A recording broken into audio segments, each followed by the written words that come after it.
Hey, everybody. So if you have been hanging out with us for the last couple seasons of the podcast, you probably remember us mentioning Flatootie in our past episodes.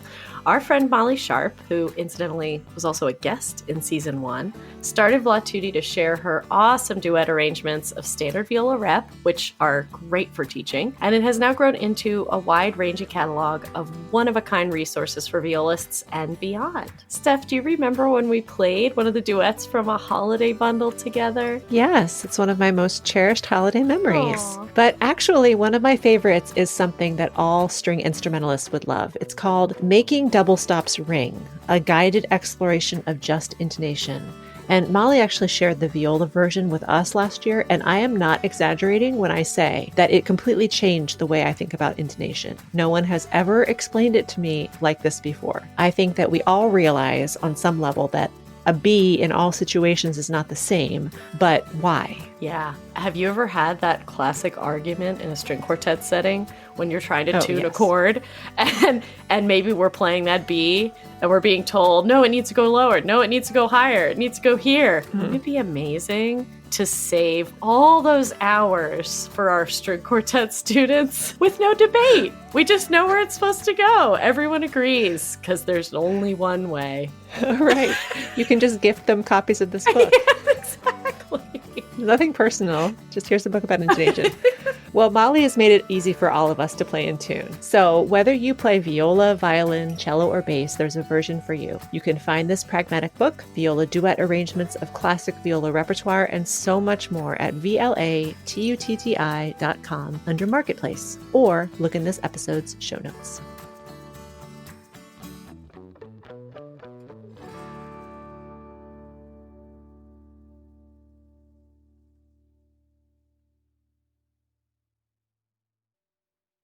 So I've been finding things on Instagram to address my attachment style. Yes. And I was reading some headlines, and I read this headline about Beethoven.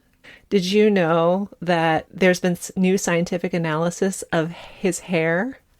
Stop. How did this come up with attachment styles? Oh, because it was on Instagram. It was on Classic FM. Yeah. And this one, scientific analysis of Beethoven's DNA revealed he had hepatitis B and a high risk of liver disease. And so they wanted to know about the cause of his deafness and maybe more insight into his life. Sure. Via his health. But Beethoven suffered from digestive problems for much of his adult life. There had been speculation he may have had irritable bowel syndrome or diverticulitis. Yeah, because apparently Beethoven himself said that he composed the fourth movement of his Second Symphony as a musical description of his bowel rumblings. Stop. I'll never think of it the same way again. Maybe that's why it doesn't get played very often. Oh my gosh, but I was just thinking about this and I was like, okay, so where is the hair of Beethoven housed? Where do they keep that? Well, do you have to And do they who's in have to charge of it? excise his tomb and extract some hair from his skull? I hope not every time they want to do something. That's a lot of work. Also, up until 100 years ago, did everyone just have some form of hepatitis?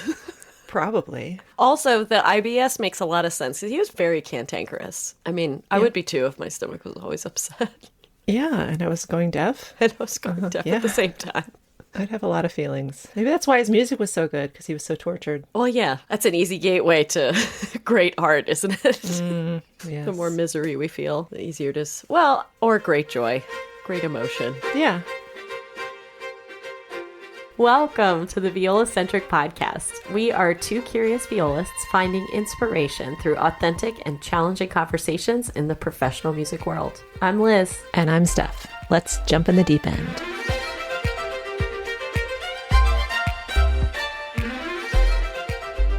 So I've learned, I think I have my 4 seasons of coffee drinking. What season are we in now? I think we're re-entering Starbucks season.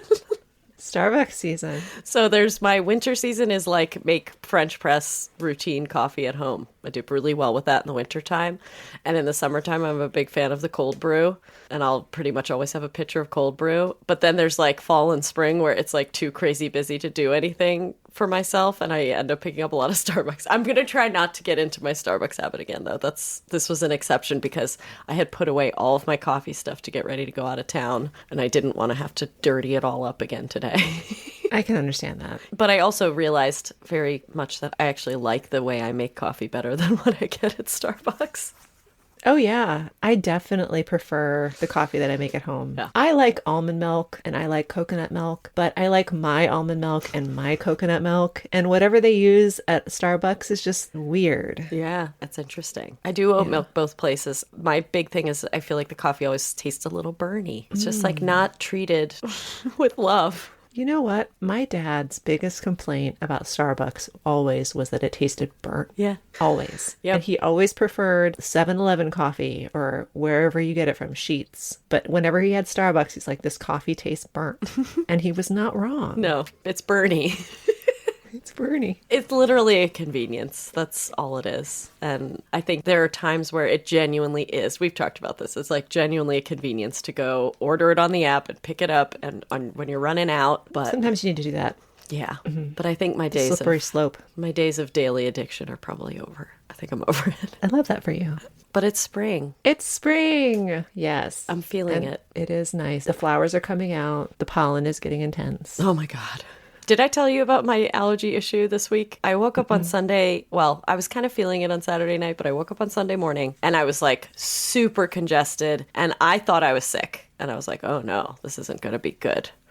So I took Dayquil, I took all these things, went back to sleep, and it did nothing. And I was like, oh my gosh, I wonder if this is allergy. So I started doing those online comparison. Oh, yeah, okay. Like, is it a cold? Is it the flu? Is it allergies? And everything was lining up with allergies. So I was like, this is crazy. I feel sick, genuinely sick. And I take regular medication for allergies all the time. So Yep. like sinus rinse and all that stuff. But anyway, I was like, I don't have time for this. So I went to the pharmacist. I was like, please help me. What do I do? And so I pumped myself full of Allegra and Sudafed, and that did it.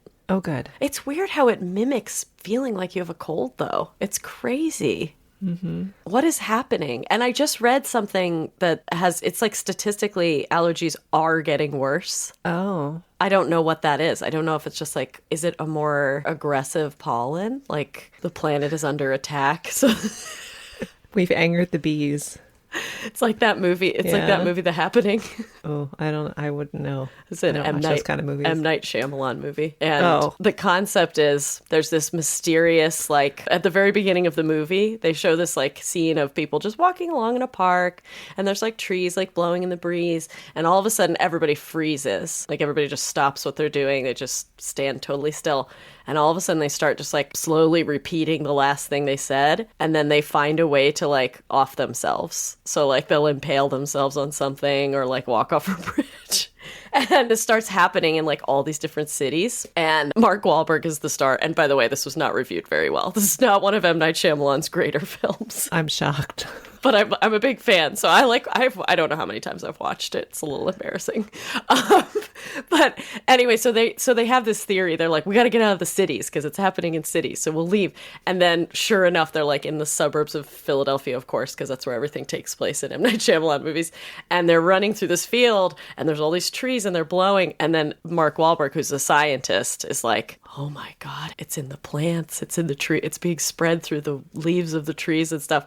So they go and they hide and they quarantine themselves and they manage to make it through the day. And then there's like a scientist at the end who's talking about it. And he's like, this is like an attack for survival by the wildlife of the planet because we're taking it over and it's trying to survive. God. And it's like creating ways to fight back. Maybe that's what's happening with our allergies.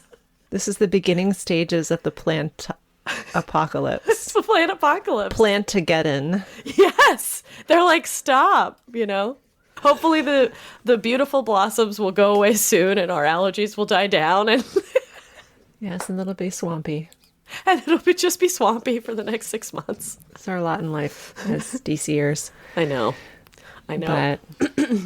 But it was a pleasure to talk with our guest for today, Brian Fitzy. Mm-hmm. He's really a jack of all trades as far as the music biz goes. He's a soloist. He writes his own music. He produces. He records. He has a studio in his home, which is why his voice sounds way better than even ours do.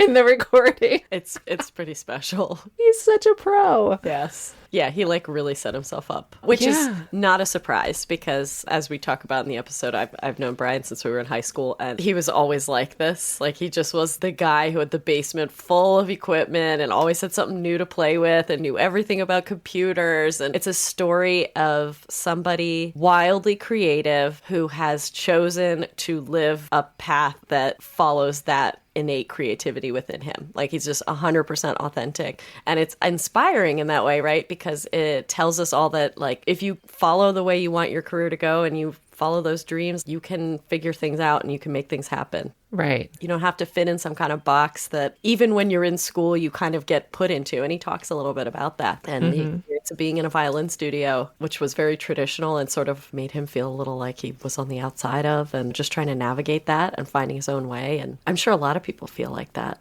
Yeah, it almost seems like he was ahead of his time.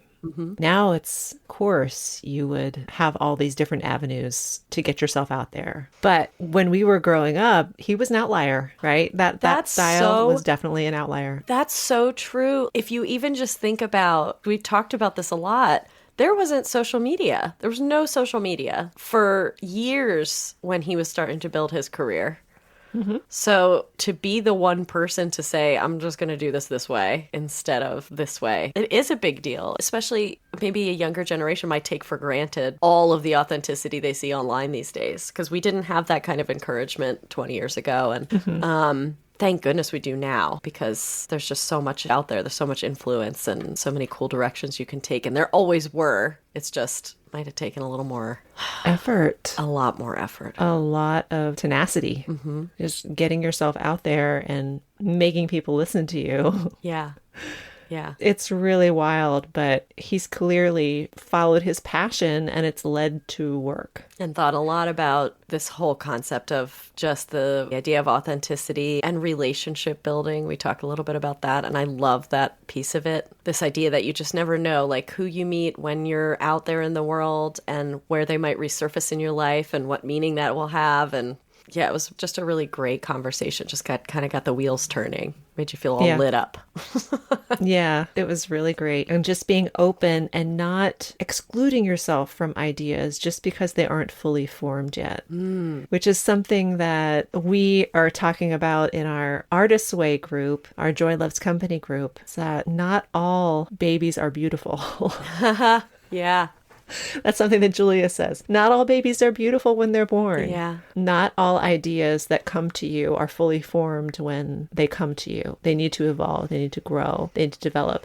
And the same thing with relationships. A chance encounter with someone, you can't possibly deduce what's going to happen in the future with that relationship. So being open, it sounds like, is a big part of his career. And I think that we can all learn a lot from that. Yeah, absolutely. It has me thinking about, at the core of it, just this concept of being open, yes, to the possibilities that are around you, whether that's an idea or a person or a relationship. But maybe even more so, being aware of those moments in your life where you meet a person or you have an idea that makes you feel a certain way, and just kind of storing it, like, oh, that conversation was especially inspiring. I wonder if there's something down the road for that. And just kind of like storing it, because you never know when that energy is going to come back around and present something wonderful to you. It's a small world. The possibilities are there. Yep, it's very cool. Yeah, so he's just a delightful person, got a great attitude. You can hear him and Liz wax a little bit poetic about their past together, and I'm sure that you'll feel as connected to him as we did. So enjoy this conversation with Brian Fitzy.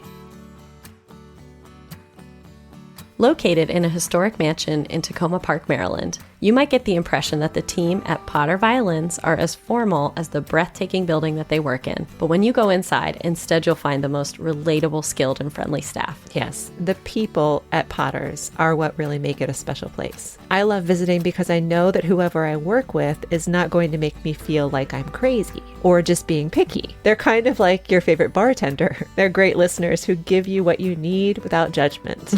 Yeah. Yes, their technicians are not only super talented, creative, and resourceful, they take the time to collaborate with you so that the process of getting your instrument at its best really feels like a partnership. So if you're in the area, definitely stop by and introduce yourself to Chris, Rob, Kimberly, Derek, Jim, Melissa, and the whole team, or visit potterviolins.com to find what you need online. It's so fitting then that their shop is in this beautiful old house because the staff at Potter's really makes it feel like home.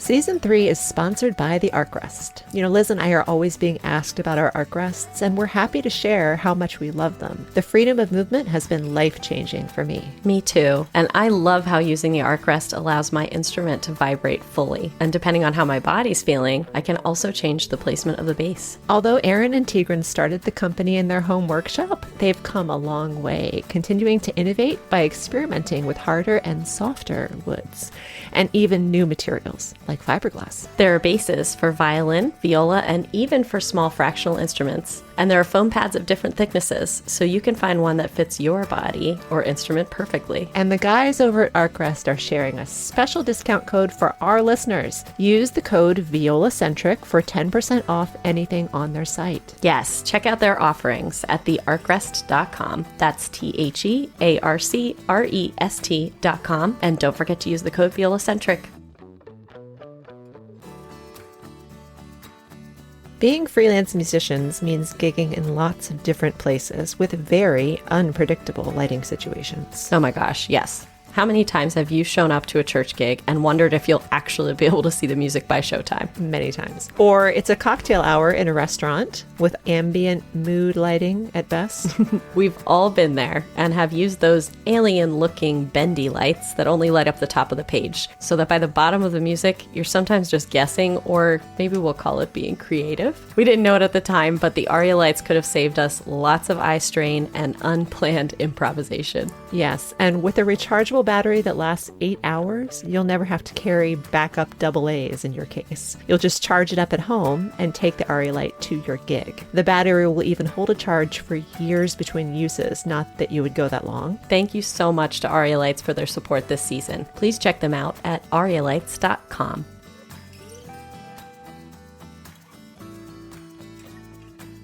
Our guest today is Brian Fitzy, a Central PA native and friend of the pod. He grew up in a musical family, and although he plays most instruments under the sun, he got his degree in music performance on violin.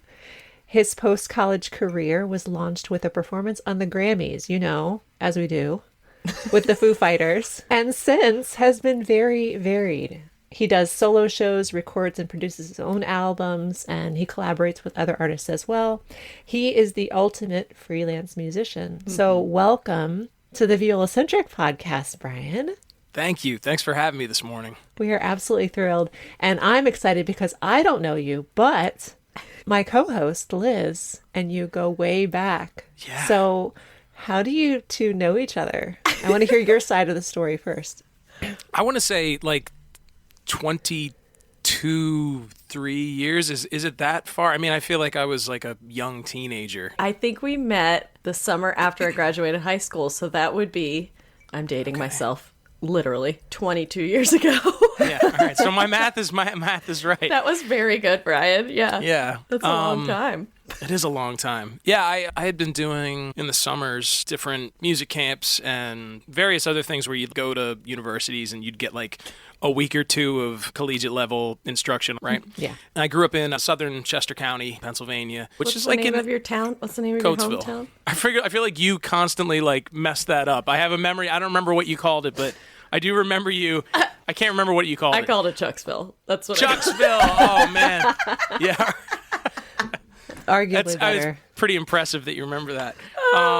Yeah, so I hadn't been out there to Elizabethtown before, and I feel like I did it a few years in a row, but I went out there one summer. I'd been doing Westchester's music camp, which is ultimately where I ended up going to school, and it was just a great program. It was a great group of students, and I felt like I was in a situation where I had to keep my head above water a bit more, which was great. Wow.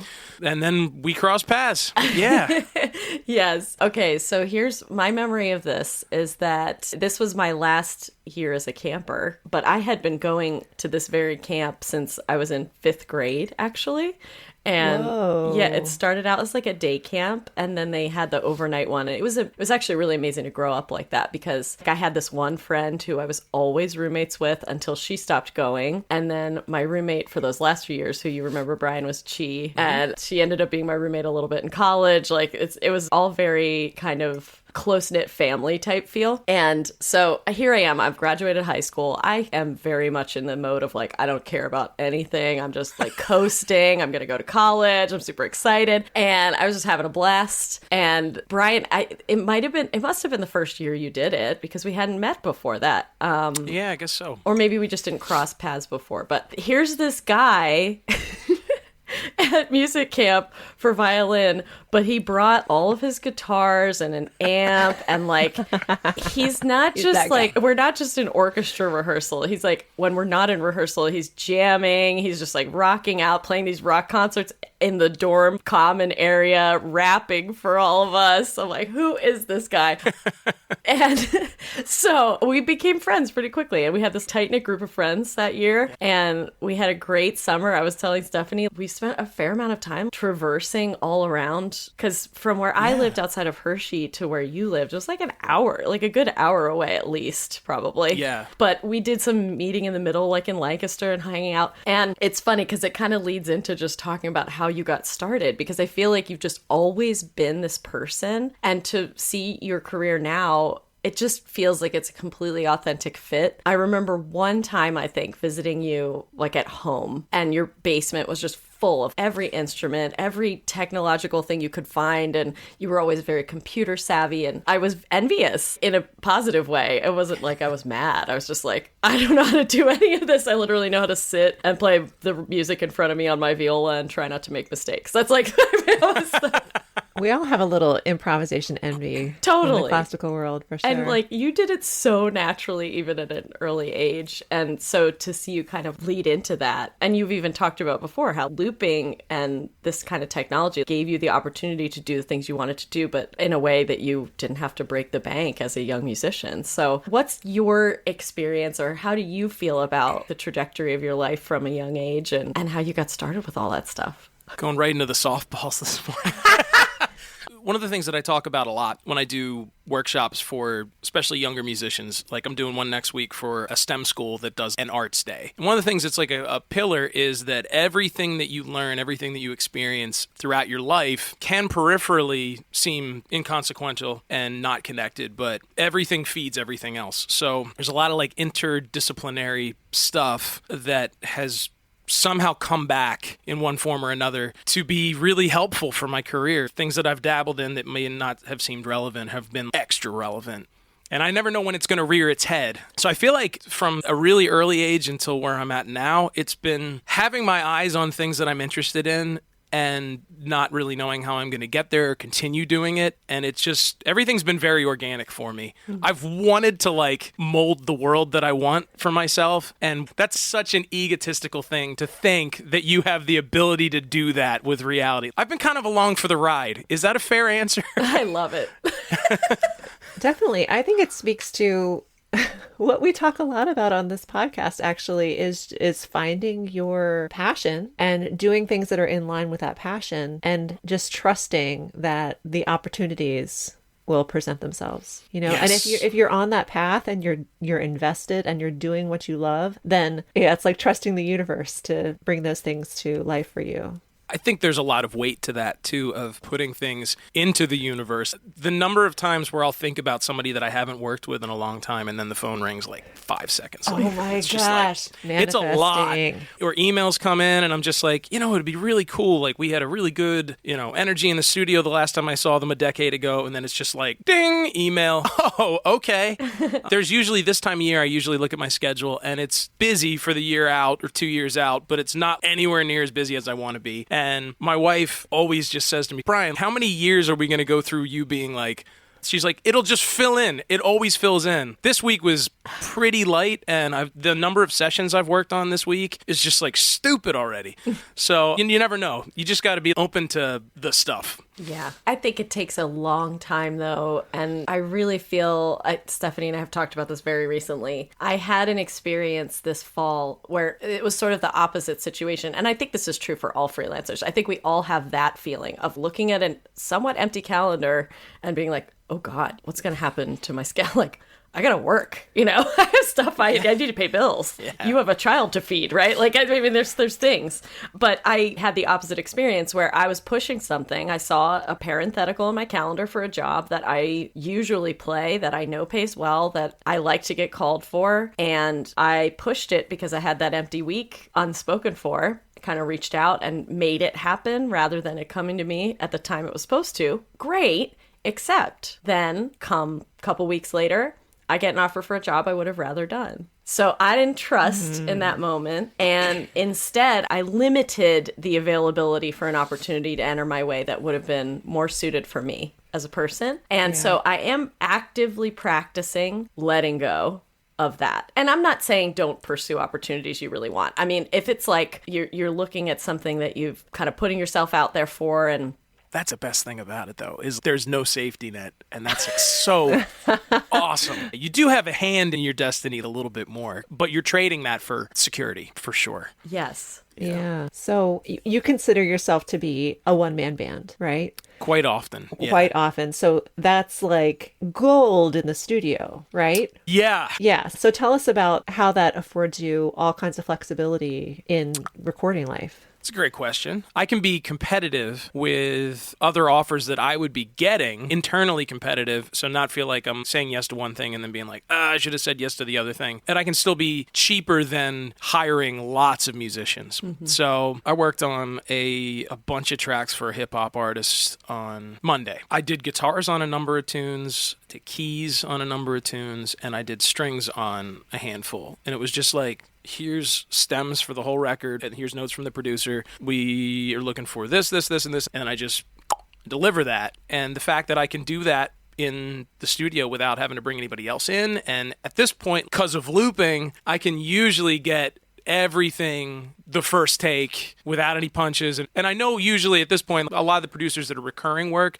they know that I'm going to give them what they want without giving me more than just a couple little like pointers, which is cool. I worked on a session yesterday that was much different. It was like 90% different than that. Just all string work where I'm scoring it in my head and playing. I bring several violins and violas out and track different bows and different approaches to the instruments and stuff, standing in different places in the room to like appear to be different players. And then it all glues together and comes this thing. So like as an arranger, you can hire me as an arranger and a composer, and you also get all the players. And if you need a bunch of other ancillary stuff, I'm here too. So that's been really helpful to like keep the thing going, keep the train on the tracks, and the live work thing too. I do tons of work as an electric violinist doing hip hop and pop and jazz, and I do work as a vocalist, as a frontman for bands. I mean, I'll work with 20-piece bands, and I go out as a solo act, playing tons of stuff, juggling. So there's a lot of different hats live and in the studio, and that's been the thing. I always tell young musicians especially, I'm like, diversify as much as possible, even though everybody's going to tell you to specialize.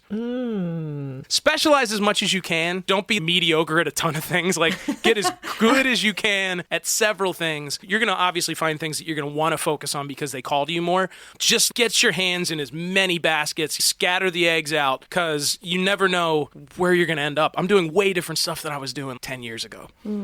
That's so wild. As classical musicians and as classically trained musicians, we are taught to specialize. Mm-hmm. Learn this and learn everything about this. As freelancers, though, we broaden our possibilities, our opportunities by diversifying. So that's like putting on a different skin almost. It's completely different. Yeah. I was an outlier in the violin studio in college. Yeah. So how did that feel to be like that when everyone else that was around you was quite different?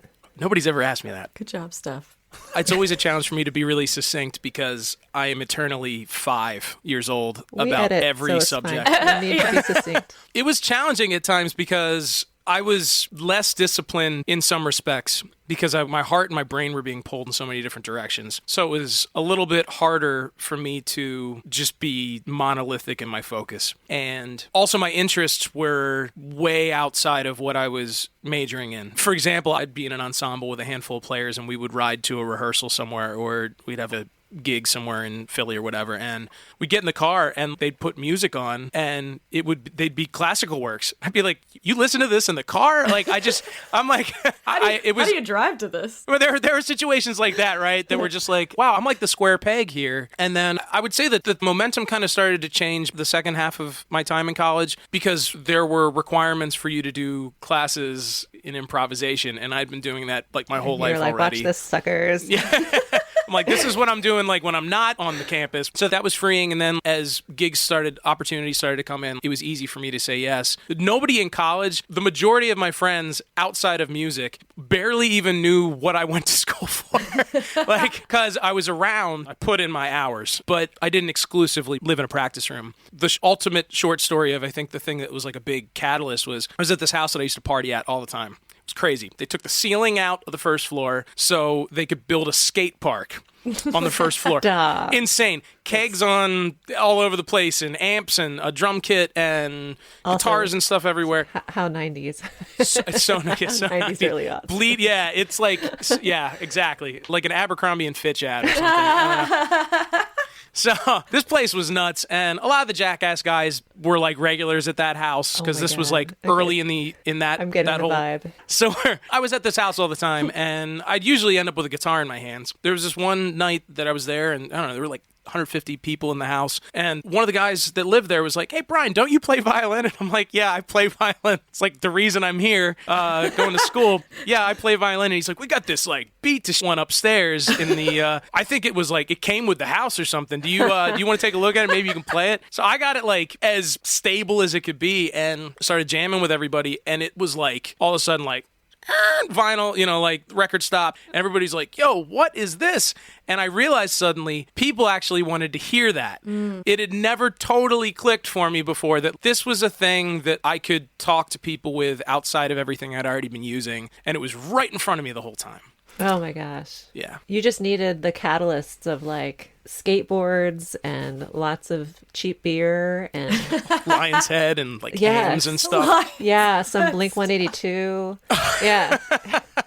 This was a very like G Love and Special Sauce kind of crew at this place. Yeah. I mean, it's funny because I am trying to think back. You could always just shred on guitar. And I think that's what you would do even, I don't know if you brought the violin out in that way when we were that young. It was always guitar. So my voice and guitar and beatbox and stuff. Yeah. That is really cool. And it is such a natural fit. But I think it's such a great story for anyone who's listening, because I definitely relate to the path of being, I think I felt confined by what was expected of me because of the instrument I played. And I love classical music. Don't get me wrong. I adore it. I love playing an orchestra. I love, love, love chamber music. I like to think that I excel at those things. But there is a real voice within me that does not get to speak in those avenues of music. And this concept that, it was all or nothing, like really was ingrained in us, and not just instrument specific, but I think genre specific. I think even to this day, there's a bit of stigma about if you're going to venture off and do something that's not classical, then you obviously aren't as serious about classical music, which is just so insane. If anything, it makes you a better, more well-rounded musician to be able to do all of these different things. So we have a lot of conversations here on our podcast about breaking down this sort of like elitism barrier that exists. And I think you're really a great example of that, actually. Thank you. For people to understand that you can make a living. You can make a living as a violinist, not classically. It's okay. Not that you're the only one out there doing it, but do you still play any classical jobs? Few. Yeah. I get calls to be a contractor and assemble ensembles. Oh, okay. And I usually say no almost immediately, just because I can't make enough money doing it. Ah. I start thinking about it, the number of hours that are going to go into getting this off the ground and ready for an event. It doesn't make any sense. Not when I can make X amount for 15 minutes of my time. Wow. And that's definitely a lucky position to be in. But like, again, I'm not swimming in that water really at all anymore. If I say yes to anything, it's that I get calls or requests to like write cues for sync work for film, TV, that kind of stuff that sound like they specifically want derivatives. So they want stuff that write something that sounds like a Vivaldi piece, or write something that sounds Mozarty, and it needs to be 2 minutes long, and it's gotta be modular like this. And then sometimes I'll score it out, and a lot of times I won't, and I'll just go in the booth and then boom, that's as close as I get. Crazy. Yeah. So doing that kind of sampling, I assume you're using synthesized sounds of string instruments, or do you do it yourself? I do it myself. I play, Okay. A lot of the time, a client will want a quartet sound, and 75% of the time they don't. They don't want 4 voices in a single room, or the sound of 4 voices in a room. They want something bigger than that, denser than that, so when it gets ultimately tucked so deep in the mix that you'd only miss it if it was muted, but otherwise don't really detect it, that's like the gravity that they want of it. So a lot of times I'm doing like 16, 32... 64 tracks, and it's just bam, bam, bam, bam, bam. I might do 4 takes identical or 8 takes identical of a single part, and then I move on to the next thing. It's a lot. Power of recording technology is you Yeah. can make it sound that way, and it's absolutely amazing. I have one more question in the classical world, because I'm just envisioning someone listening who kind of feels pulled in this direction, but maybe feels also like they're not sure whether they would miss it or not. Do you miss playing classical music? Do you miss playing with orchestras? Do you miss that stuff? Yes and no. The yes being that I miss being part of something that's so much bigger than one person. The idea of like collectively working towards a single goal and doing something as beautiful as music together, that's really special. And when it's done well, it's wonderful. So that's the thing that I miss. I got to have my cake and eat it too. A handful of years ago, I was asked by a pops orchestra in the area to score out a bunch of my original cool. works. And then I performed with looping, and I had a cool. full ensemble behind me. So I think they're like 70, 75 piece. And that was awesome because that was the biggest composition project I had had since college. And to be so used to touring and playing all the parts and building these stacks up, and then that's like where they sit, to building these stacks up. And then the way I had written the arrangement is like they would come in under stuff, and then all of a sudden it would be 5D. I love watching those live recordings of Metallica with the orchestra, or Such a good record. Yeah. Such a good record. or like Brandy Carlisle with the Seattle Symphony.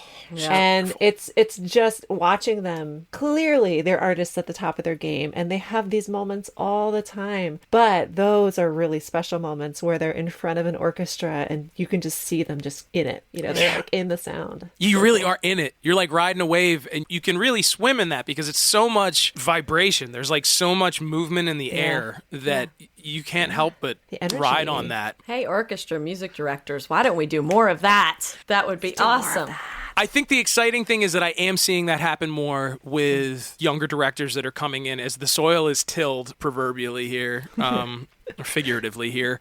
Dark. It's darker than I wanted it to be. That's okay. I love it. It's springtime, right? All right. So Yes. That's right. That's New growth. that's the New one. growth. Yeah, I am seeing a shift in that. And how do we get attendance up? You need to have a gateway drug to bring people into something that is unfamiliar. So like, there's got to be that thing. It's like, hey, we're gonna do the collective works of the Beatles. We're gonna do like a big 20 of their pieces, and they've been really reimagined, and it's brilliant. And then we're gonna sneak some Stravinsky in too.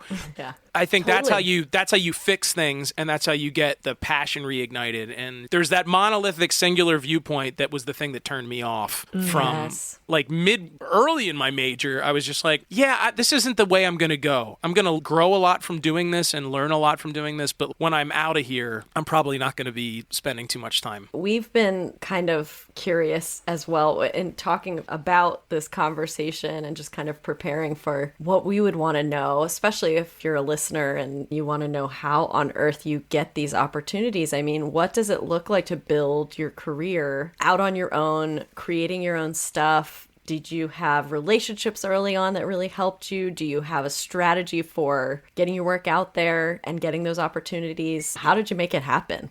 Wow. I would say And there's a lot of times I should take my own advice, and I don't.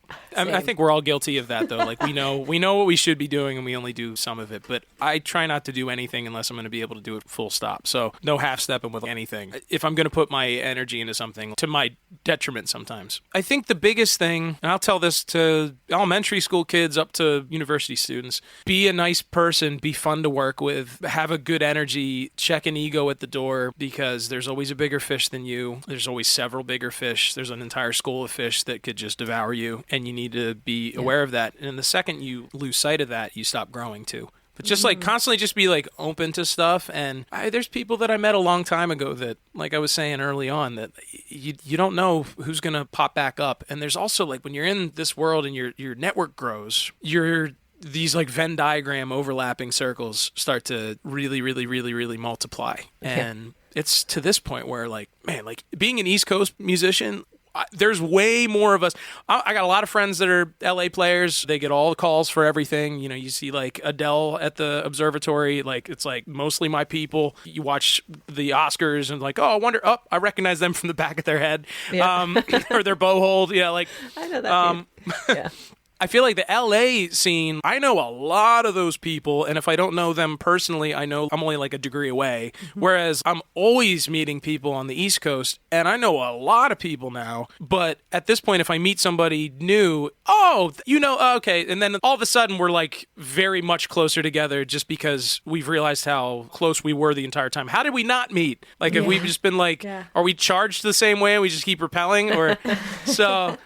It's being open to that stuff. You need to be deliberate in business. You have to have a goal and really work hard to make that thing happen. But being open to everything else and just letting stuff happen, there is an organic element to it. So I wish there was an easy answer. Do what you love to do and do it as hard and deliberate and focused and passionately as you can, and everything else will just work out. I love that. I think you said a lot of great things in there. I feel like it's always this fine line between, I know we started out this conversation by saying, you just like trust and let the opportunities happen and the calendar will fill in.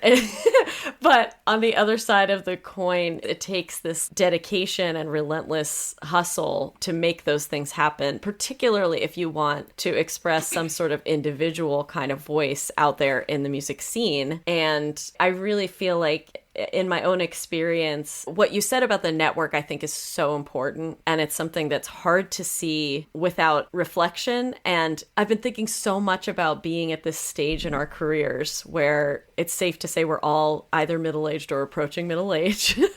And we've been at this for a pretty long time now. And you don't know what you're creating in that early stage of your career. You don't know those relationships and how they're going to form your career going forward. And you don't know when those people are going to show up. And so we spend a lot of time just in that mode of like, I'm in this thing, I'm just trying to do a good job. I'm just trying to do things right. And those little building blocks that we're setting up for ourselves, they sometimes take time and kind of some slugging away in order to get to the point where you can see those things come to fruition. Does that make sense? It absolutely does. A thing that jumps out to me that's important is not to be content where you are, but be joyful in where you are and in your trajectory. And grateful. Yeah. Grateful is definitely the mantra for sure. I think that I'm where I'm supposed to be right now. My life went the direction that it was going to go. And I am. I'm like really happy about that. But there's definitely things like coming out of the Grammys. I was back on the East Coast. I was 23 and I was getting calls to do stuff like, so-and-so needs a violinist. The gig is tonight on The Tonight Show, which means it's in the afternoon.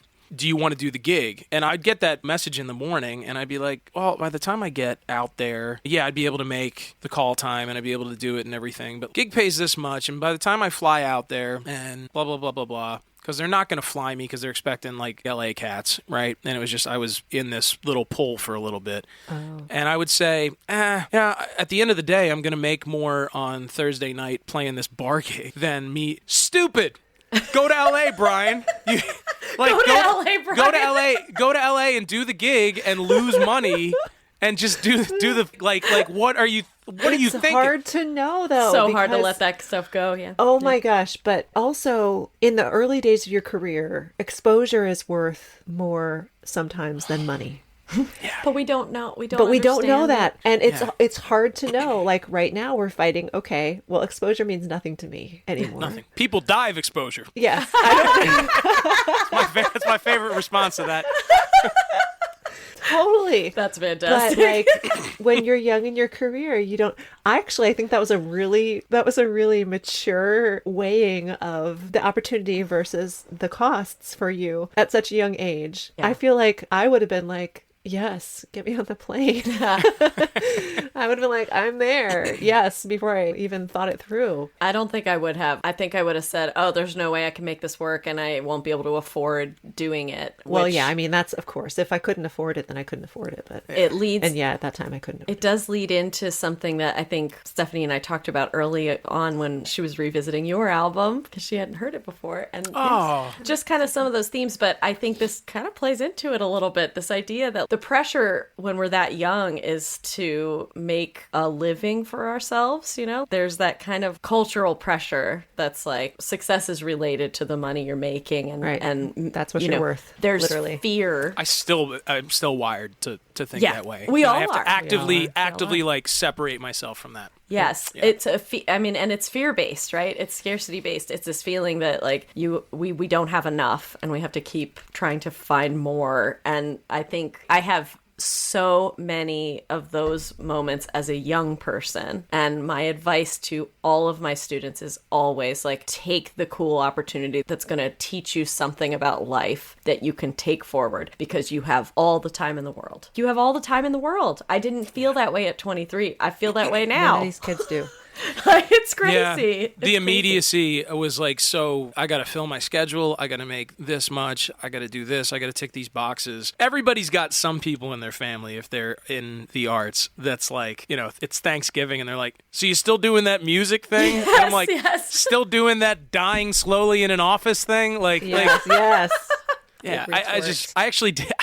This is insane. I did an event like 2 months ago, and very high-paying event. And I'm talking to a guest before I left, and they were like, it must be so wonderful and fulfilling to have a hobby like this. Oh, God. And I'm like, I'm going to like, I want to burn your house to the ground. Like what do you, like, I've heard that a lot my whole life at this point. It's Like I'm used to hearing that kind of stuff, but when you still hear it, especially from somebody that's like substantially more weathered, you know, like they've been out in the world longer than you. I'm like, are you not connecting these dots? Like, how do you think, what do you enjoy in your free time that isn't created by people like us? Yes. And don't you pay a lot of money for those things? I don't know. It's just, that's an important thing for musicians to do, though. If you are doing this and you are solely doing this, you need to posture yourself and you need to respect yourself and say no to all kinds of stuff and know your worth and know where you fit in the grand scheme of things. And at the same time, reject where you fit in the grand scheme of things. Like,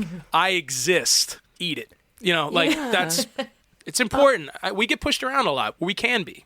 Yeah. For sure. We've all been at that Thanksgiving table where you're made to feel like what you do isn't valid. And even though you make a living wage at it, you make a living doing what you're doing. Just like Uncle Bob, who goes to the office and clicks away on his computer for 8 hours a day. It's an internal worth thing that we need to project out now, that what we do is valid, it is super valuable, and it's worth letting people know that you are proud of what you do for work. It's hardwired in the industry, though. If I don't know how much publishing you've done, but when you register a work, it's binary. It's either like classical works, which is referred to as serious music, or it's not. Which Are you is like serious? It's like dead. serious Like or it's not? serious or not. I remember That's the insane. first record I put out like 15 years ago or something, and I was registering it, and I'm like, this was really serious for me. What do you mean? This isn't it's bizarre. Okay, wait. So, Especially because the value of non-classical music in culture is much higher. It's our biggest export. Yeah. So when you make a composition or you record an album, you have to register it. Is that what you're talking about? You should, if you Okay. want to potentially make royalties. If you want to make tens of cents. If you want to make fractions of a penny on every stream. Yeah. There's the sound recording, which is just, if you were to register it, copyright it, that's just that recording. But like music, a piece of music is technically just the lyrics and the melody. So the arrangement is a separate thing. If you're the one that wrote the lyrics or contributed to writing lyrics, or you wrote the head of the tune, then awesome. If you're the person that harmonized it, it's not really worth much of anything. Arrangement matters, but arrangement like starts to matter more just for the sound recording. So it's kind of like, if you have your hand in publishing, it's great. But, and I'm by no means an expert on this, so there's probably going to be X number of listeners are going to be like, not quite. And you know what? It's legal advice. It's not legal advice at all. I have a very finite amount of experience with that because I'm not putting out content like that. So, I mean, I visit my ASCAP dashboard like annually, right? But I know more from covering works and releasing my own version of them, where my costs are going to be incurred and what I should be thinking about if I'm like, do I really want to put a cover on this record because it's going to cost me this much, and then that's going to increase exponentially as time goes on. A friend of mine wrote a ton of stuff for like Olsen Twins movies. Like he's probably like 60, probably in his early 60s now. Great solo performer as well. Has built a really great life for himself. And he told me, gosh, I was like in my early 20s, and he was like, told me about how he would keep track of his set lists and every venue that he would work at, and he'd come off tour and he'd have like book of set lists and dates and where the shows were, and he can register, and I've done this, you can register those set lists and then you get paid royalties off of that. That's like where like venues that have live entertainment, they're paying those dues. That's what it goes to. You can register this stuff and do all the stuff by the book, but you have to actively still go out there and get your money, because like those PROs aren't really, from my experience, going to bat for you and being like, hey, this guy that's got only 15,000 followers or something, he's owed $2.89 for last week, you know. So again, like advocating, it's just another thing you have to think about. Yeah, I think advocating is, maybe it should come with the territory of the job of being a musician in general. You know, I mean, you have to advocate for pretty much everything in terms of our value. And I don't know, this has me thinking a lot. You know, last season, Stephanie and I talked with a musician who's out in LA, who's a violist. His name's Drew Ford. And great friend of mine. Oh, are you guys friends? That's Yep. awesome. I love this. That viola kid. And we had such an interesting conversation with him about how if you can create value, then the money comes from that.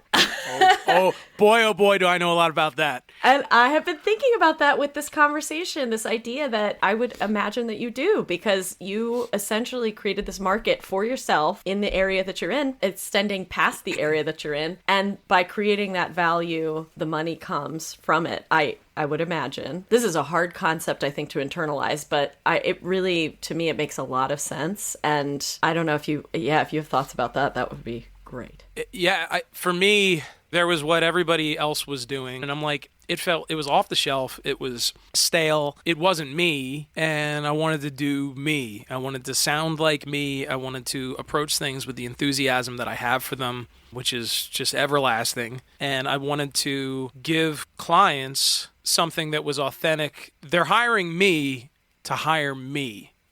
They're not like, hey, we really like what you do. How about you do this instead? Which was my early career. And I mean, I don't really, I don't get calls for that stuff anymore, because I've postured myself to the point where if I get hired, they're hiring me to do what I do, or do one of the things that I do. And by doing that, and just honestly just being true to myself and like leaning more into being myself, the market created itself. I had a client hire me, and I did a solo performance for them, and I had a trio with me. Two monsters, absolute monster players. And we did the latter portion of the night as a trio. And the client said to me, he had seen me do a wedding like 15 years prior. And he just said, I enjoyed what you did there, and I kept your card. But he's like, I kept tabs on what you've been doing.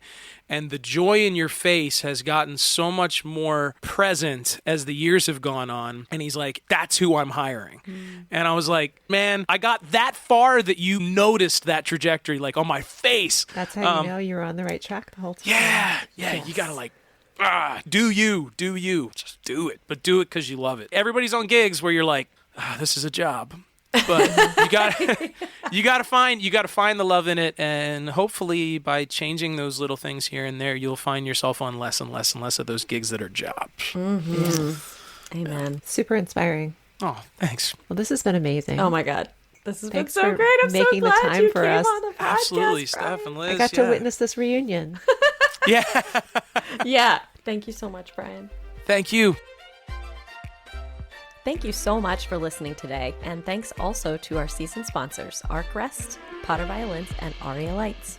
Another thanks to Alto Clef Gifts, where you can purchase Viola-centric shirts and mugs, and a variety of other fun items featuring our beloved Alto Clef. If you loved today's episode, consider writing us a 5-star review on Apple Podcasts. And if you want the chance to hang with us and have access to behind-the-scenes audio and video recordings, check out our new Patreon. The Viola-centric theme music was written and produced by JP Wogeman and is performed by Steph and myself. Thanks again for listening. Let's talk soon.